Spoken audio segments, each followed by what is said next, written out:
Hello friends, previous class में हम लोग डिस्कस कर रहे थे एप्रोक्सीमेशन। उसमें कुछ छोटा जो प्रॉब्लम था उसको हम देखे थे, बर्ड प्रॉब्लम हम लोग डिस्कस नहीं किए थे। तो इसमें समझते हैं कि बर्ड प्रॉब्लम किस तरह से आता है। तो एक है क्वेश्चन, एनसीईआरटी का एक क्वेश्चन है, find the approximate value of f2.01 where fx equal to 4x square plus 5x plus 2 ये वैल्यू है। तो देखिए हम लोग के पास fx equal to 4x square plus 5x plus 2 है। तो f डैश x का वैल्यू कितना होगा? 8x प्लस 5 और f a प्लस h इसका हम लोग वैल्यू पढ़े थे F A plus H F dash A. तो देखिए यहां पर अगर समझते हैं हम लोग तो ए का वैल्यू हो गया हम लोग को 2 और एच का वैल्यू 0.01। तो अब हम लोग कैलकुलेट करते हैं एफ ए का वैल्यू। तो एफ ए इक्वल टू क्या आ जाएगा? 4 इंटू 2 का स्क्वायर प्लस 5 इंटू 2 प्लस 2 यानी कि 16 प्लस 10 प्लस 2 28। एफ डैश है 8 इंटू 2 21 यानी कि f A plus h equal to f a means 28 प्लस 0.01 इंटू 20 एफ डैश का वैल्यू तो 18 प्लस 18.21 ये हो गया हम लोग का आंसर।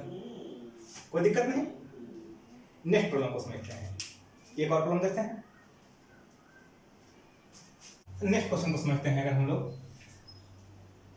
तो यहां है the radius of a sphere is measured 9 metre with an error of 0.03।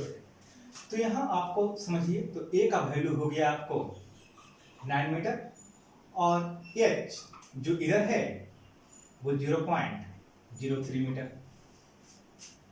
Then find the approximate error in calculating its surface area.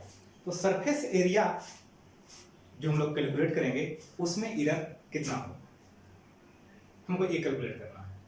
तो देखिए अब यहाँ एरर कहने का मतलब हो गया कि ज्यादा भी मेजर कर सकते हैं या फिर हम लोग कम भी मेजर कर सकते हैं।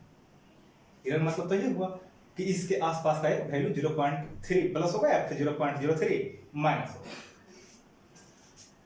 तो देखिए अगर वॉल्यूम का हम समझते हैं फॉर्मूला तब 4/3 पाई ए क्यूब या एक्स क्यूब या आर क्यूब जो भी कहिएगा आर क्यूब। तो DV by D R equal to 4/3 pi 3r square यानी कि 4 पाई आर स्क्वायर। ये हम लोग का वैल्यू आया। अब हम लोग को चाहिए एफ। यहां समझिएगा एफ ए प्लस एच जो वैल्यू है हमको यही चाहिए means F A plus H F dash A. तो यहां एफ ए का वैल्यू क्या कहने का मतलब आया? F a means volume at r equal to 9। तो यहां पर एफ ए कैलकुलेट करते हैं पहले हम। तो volume at f equal to 9 यानी कि 4/3 पाई और 9 का क्यूब। तो 4/3 पाई 9 का क्यूब 729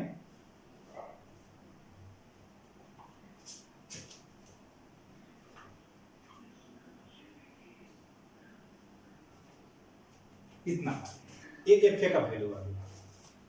अब हम लोग एफ डैश ए का वैल्यू कैलकुलेट करते हैं।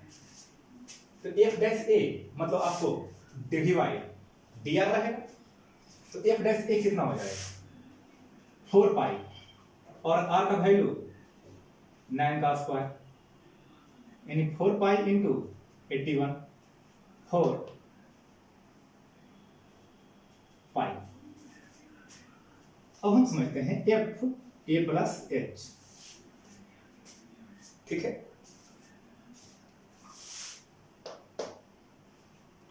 तो एफ ए प्लस 1 मिनट,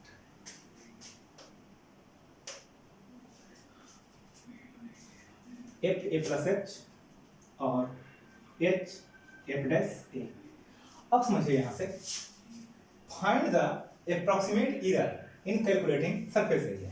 हमको एरर क्या होगा इसका वैल्यू चाहिए, हम लोग को जो एरर होना है वो वैल्यू चाहिए, हम लोग को कितना ज्यादा होगा कितना कम होगा सिर्फ इसका वैल्यू चाहिए। तो एरर, तो फाइनली हम लोग के पास है एफ ए प्लस एच थोरोली वैल्यू आएगा जो इंक्रीज होगा या डिक्रीज होगा, और ए ओरिजिनल वैल्यू है F A equal to H F dash A. तो एच का वैल्यू क्या हो गया आपके पास 0.03 और एफ डैश ए 324 पाई 7 तो 9.72 पाई, इतना metre square metre cube sorry इतना मीटर क्यूब आपका एरर होगा, या तो इतना ज्यादा होगा या फिर इतना कम होगा, कोई दिक्कत नहीं। तो ये हम लोग को, या फिर आपको एक और ही बताए थे फॉर्मूला जहां पर हम लोग को डेल्टा वाई कैलकुलेट करना था, तो delta y equal to d y by D x और इनटू डेल्टा एक्स। तो देखिए delta y by delta x आपका यही वैल्यू हो गया d v by D r, तो यहां पर आपको आ गया 4 पाई आर क्यूब, और डेल्टा एक्स का वैल्यू ये चेंज हो रहा है एक्स यानी कि रेडियस, तो 0.03 4 पाई आर स्क्वायर। अब यहां पर वैल्यू पुट कर दीजिए 4 पाई आर का वैल्यू 9 का स्क्वायर इंटू 0.03, तो 81 इंटू 4 गुणे 0.03, यहां से भी आपको आ जाएगा 9.72 पाई। कोई दिक्कत नहीं, आप इस तरह से भी सिंपली निकाल सकते हैं, और आपको हम थॉरोली समझा दिए हैं कि किस तरह से ये कैलकुलेट हो रहा है चेंज। अब मान लीजिए कि परसेंटेज चेंज यहां होता है, परसेंटेज एरर, तो एरर तो हो गया, यहां एरर आ गया, एरर इंटू 100 और बाई एफ है, तो यहां पर भी हम लोग अप्लाई करते एच एफ डैश ए एरर इंटू 100 और बाई एफ ए, तो एरर आ गया आपको 9.72 पाई इंटू 100, और जो आपका ओरिजिनल वैल्यू है एफ ए का वैल्यू, तो यहां आगे आप लोग को एफ ए का वैल्यू 972 पाई, ये कैंसिल हो गया, ये 100 टाइम्स में कैंसिल हो गया, यानी कि 1% का आपको यहां एरर मिल जाएगा, कोई दिक्कत नहीं। तो आप लोग परसेंटेज एरर जिस तरह से भी निकालना चाहते हैं, जैसे भी निकालना चाहते हैं, ये डायरेक्ट फॉर्मूला बताए थे वहां से भी आप अप्लाई कर सकते हैं, तो जिस तरह से इच्छा है वैसे इसको आप कैलकुलेट कर सकते हैं। तो ये कुछ प्रॉब्लम थे आप लोग को अप्रोक्सीमेशन का, ये सिलेबस से इस बार के लिए हटा दिया गया है, फिर भी आप लोगों को हम समझा दिए हैं। मान लिए कि आप कोई एग्जाम वगैरह 12 के बाद देते हैं, तो उसमें कुछ क्वेश्चन अगर आ गया इस तरह का तो छूटना नहीं चाहिए, आप लोग को हम कवर कर दिए हैं इसको। अब हम समझते हैं टेंजेंट और नॉर्मल। इसमें एक टॉपिक हम लोग देखे थे रेट ऑफ मेजर, उसका कुछ प्रॉब्लम देखें अप्रोक्सीमेशन। इसमें अब बचा हुआ जो टॉपिक है एप्लीकेशन ऑफ डेरिवेटिव में rate of measure sorry tangent normal increasing decreasing और मैक्सिमम मिनिमम, तो हम उसमें एक टॉपिक को कवर करते हैं आज, टेंजेंट एंड नॉर्मल।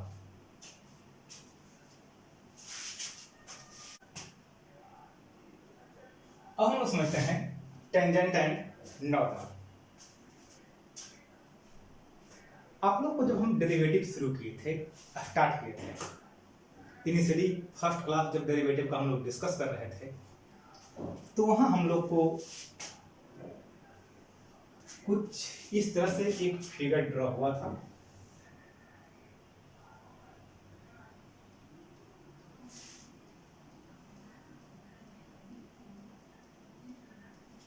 और यहां हम लोग इस पॉइंट, इसको हम टेंजेंट के फॉर्म में रिप्रेजेंट कर रहे थे और इस पॉइंट को हम क्यू पी, धीरे धीरे इस पॉइंट को हम वेरी क्लोज कर रहे थे। एक्स में ऐसा आया था, ये था हम लोग का डेल्टा एक्स और ये डेल्टा वाई। डेल्टा एक्स अगर टेंस टू 0 हो जाए, डेल्टा एक्स टेंस टू 0, तो पी क्यू एक टेंजेंट बन जाएगा और वो जो टेंजेंट होगा उसका slope d y by D x हम लोग रिप्रेजेंट कर रहे थे। ए हम लोग जब इनिशियल स्टेज में हम लोग जब शुरुआत किए थे, फर्स्ट क्लास जब हम लोग डेरिवेटिव का शुरू कर रहे थे, तो वहां पर हम लोग समझते हैं लाइबनिज़ इसी के लिए अपने रिसर्च में डिफरेंशिएशन डेवलप किए थे। तो हम लोग कुछ इसी तरह का यहाँ टेंजेंट और नॉर्मल हम लोग शो करते हैं। तो समझते हैं यहाँ कहना क्या चाहता है जो। तो देखिए, एज्यूम करते हैं let y equal to F x is a function. मान लेते हैं y equal to F x एक फंक्शन है। तो यहां पर अगर बात की जाए तो slope of tangent to curve by equal to d y by D x, ये कहीं पर भी हम लोग कैलकुलेट कर सकते हैं जिस पॉइंट पर हमको चाहिए। अब अगर यहीं पर देखा जाए तो स्लोप ऑफ टेंजेंट, इसको हम मान लेते हैं m, जो हम लोग स्लोप रिप्रेजेंट कर रहे थे कोऑर्डिनेट में क्लास 11 में, आप लोग को याद होगा। तो m equal to d y by D x alpha beta मान लेते हैं यहां, यानी कि alpha beta at point alpha beta. तो ये जो स्लोप ऑफ टेंजेंट है वो d y by D x, x equal to alpha और वाई इक्वल टू बीटा, ये जो वैल्यू आएगा हम लोग वहां पर वैल्यू को सब्स्टिट्यूट कर देंगे। तो जो भी यहां पर हम लोग को वैल्यू आएगा इसको हम कहेंगे कि हम लोग का ये स्लोप है। जैसे एक क्वेश्चन को समझते हैं इसमें, तो क्वेश्चन है find the slope of tangent, find the slope of the curve,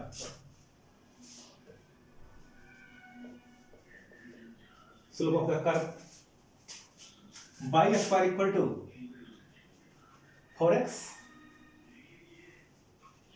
eight a point 1 2।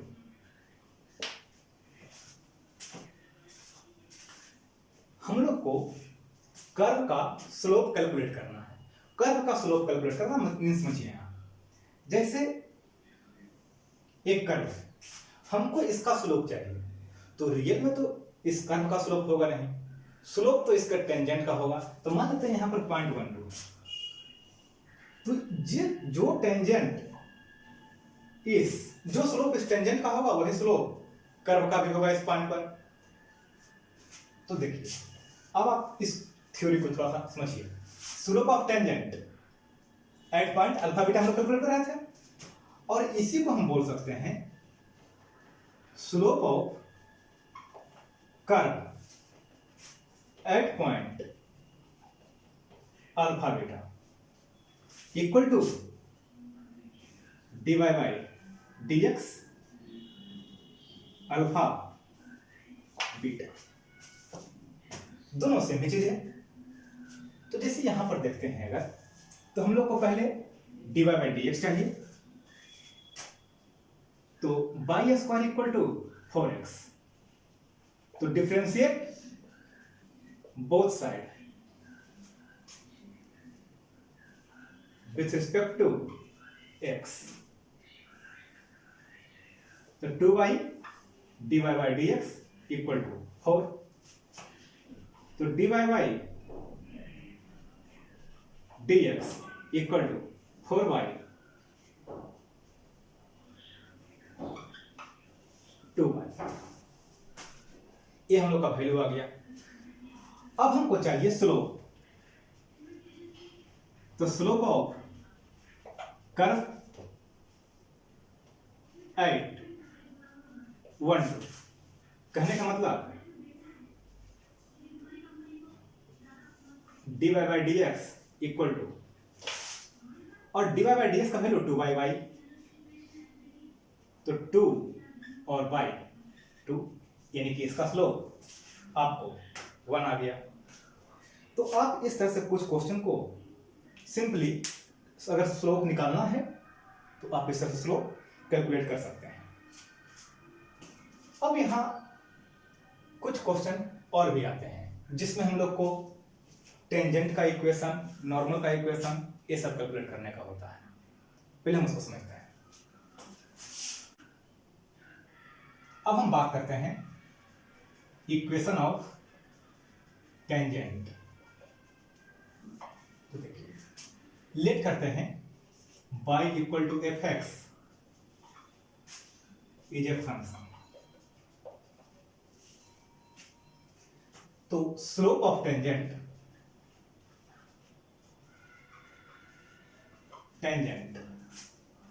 Eight point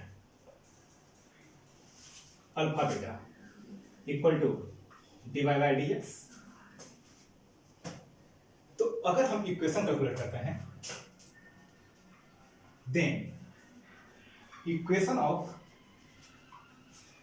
tangent at point alpha beta. तो देखिए, आप लोग अगर याद होगा क्लास 11 में जब हम लोग स्ट्रेट लाइन पढ़ रहे थे, तो टेंजेंट एक स्ट्रेट लाइन ही होगा। तो यहां पर इक्वेशन भी स्ट्रेट लाइन का ही पुट करेंगे। तो वहां पर आप लोग एक पढ़े थे पॉइंट स्लोप फॉर्म, जहां इक्वेशन आ रहा था y minus y1 equal to m x minus x1। तो यहां तो m का वैल्यू आपका dy बाई डी एक्स है। तो equation of tangent at point alpha beta हम लोग कह सकते हैं y minus beta equal to dy by D x at alpha beta into x minus alpha. ये आपका टेंजेंट का इक्वेशन होगा। इस तरह से आप इक्वेशन को सीधे कैलकुलेट कर सकते हैं। इक्वेशन कैलकुलेट करने के लिए यही एक रूल है। अब यहां पर कुछ आपको क्वेश्चन को मॉडिफिकेशन किया हुआ रहेगा और भी कुछ इसमें चेंजिंग रहेगा। आपको कहीं कहीं पर पॉइंट पूछेगा कि पॉइंट कैसा होगा। तो कुछ कंडीशन इसमें आते हैं, जैसे समझिए,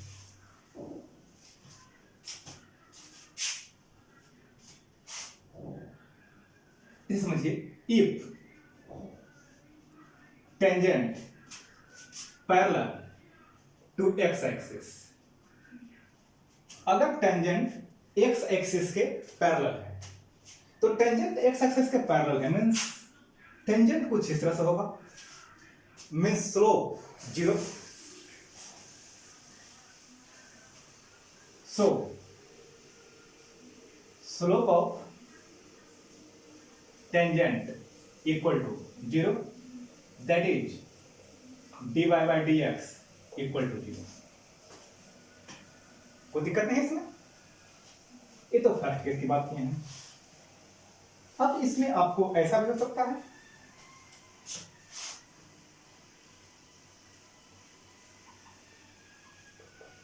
if tangent parallel to y axis। तो टेंजेंट अगर बाई एक्सिस के पैरेलल है, तो बाई एक्सिस का पैरेलल तो ऐसे आएगा आपको, यानी यहां पर इसे और समझ लीजिएगा, पैरेलल टू एक्स एक्सिस और परपेंडिकुलर टू वाई एक्सिस दोनों एक ही है।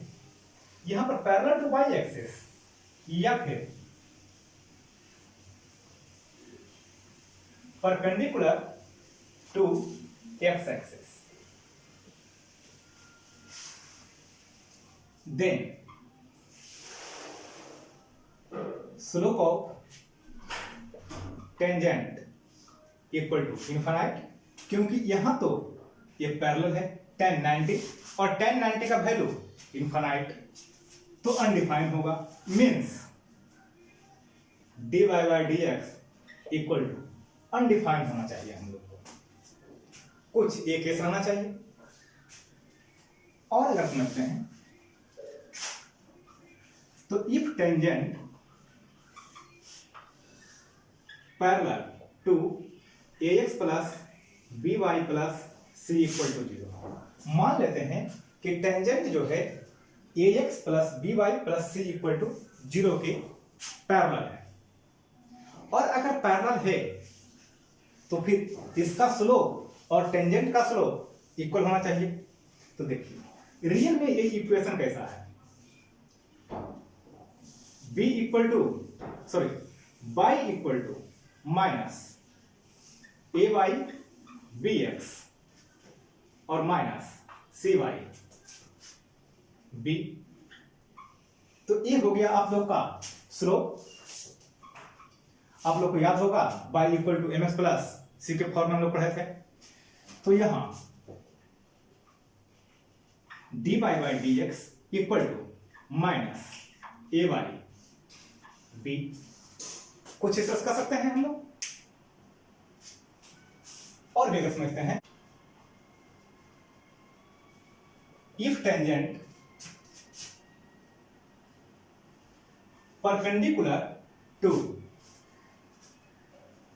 ax plus by plus c equal to 0, अगर इसके पैरेलल देखे थे, अगर इसे परपेंडिकुलर है तो इक्वेशन तो फिर से ही रहेगा आपको y equal to minus A by b x minus c by b. तो यहां पर देखिए आप लोग को याद होगा y equal to M one X plus C और y equal to M two X plus C, अगर दोनों परपेंडिकुलर है तो m1 इंटू m2 का वैल्यू -1, तो यहां पर भी यही काम करता है। ये आपका m हो गया, then dy by D x और into minus A by B equal to -1, या फिर आप कह सकते हैं dy by D x equal to b by A आपका कंडीशन आएगा जिसके थ्रू आप इसको सॉल्व करेंगे। एक कंडीशन और समझते हैं, if tangent parallel to line joining the point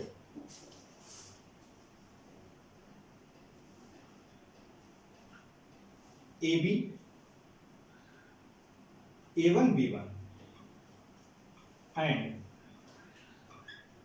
A2 B2, अगर कोई टेंजेंट पैरेलल है एक लाइन का जो इस पॉइंट को ज्वाइन कर रहा है, तो कैसा होगा हम लोग को, मान लेते हैं कि यहां से टेंजेंट क्रॉस कर रहा है, दो पॉइंट इस तरह से है जो इसको ज्वाइन कर रहे हैं, तो दोनों का टेंजेंट दोनों पैरेलल है, मींस टेंजेंट इक्वल होना चाहिए। तो टेंजेंट इक्वल होगा means dy by D x equal to tangent of P Q, यहां पर मान लेते हैं ज्वाइनिंग द पॉइंट पी और Q,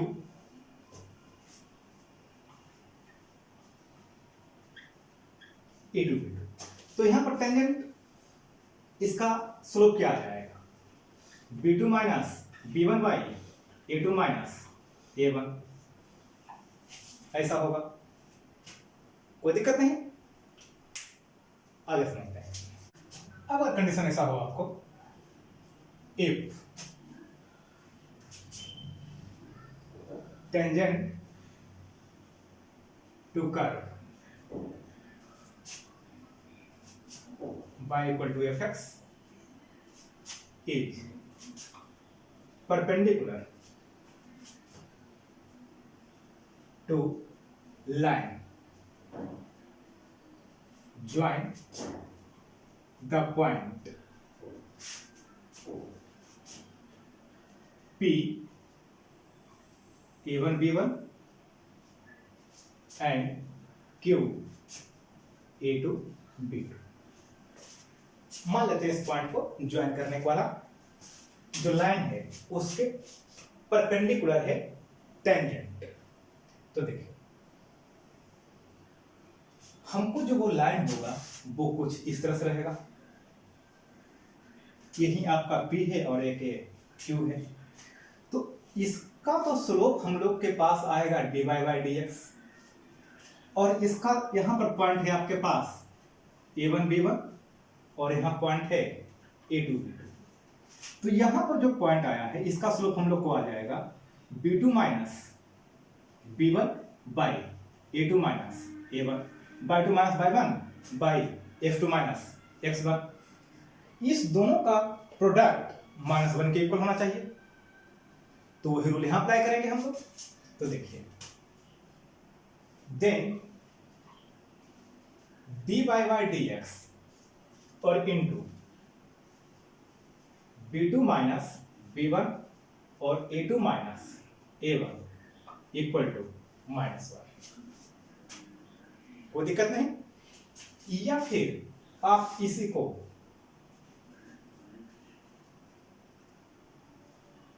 minus a2 minus a1 by b2 minus b1। आप लोग को इस फॉर्मूला को रट करके रखने का जरूरत नहीं है, आप लोग को हम सिर्फ डिस्कशन के तौर पर समझा दिए हैं कि आप किस तरह से प्रॉब्लम को हैंडल करेंगे। फाइनली हमको परपेंडिकुलर हो, पैरेलल हो, किसी लाइन के, एक्सिस के, कॉर्ड के, तो हमको उसका एक स्लोप चाहिए और स्लोप निकालने के लिए आप जो भी रूल अप्लाई करेंगे वो आपको यहां वैलिड करेगा। ये तो बात हो गई टेंजेंट का। अब ऐसा है कि दो कर्व है, एक कर्व इस तरह से है, एक कर्व इस तरह से है। हमको यहां पर कितना एंगल फॉर्मेशन हो रहा है ये कैलकुलेट करना है। तो हम लोग इसका तो एंगल कैलकुलेट नहीं कर पाएंगे, तो एक काम करते हैं, हम इस पॉइंट पर एक टेंजेंट ड्रॉ कर देते हैं दोनों पर। अब इस दोनों के बीच का एंगल हम कैलकुलेट कर लेते हैं, तो इस कर्व के बीच का एंगल आ जाएगा। तो हम लोग एंगल बिटवीन कर्व को समझना है हम लोग को, एंगल बिटवीन कर्व। अब इसमें कुछ और कंडीशन भी आएंगे, तो पहले हम लोग इसको समझते हैं। तो हम लोग को एंगल निकालना है, angle between curve means angle between tangent.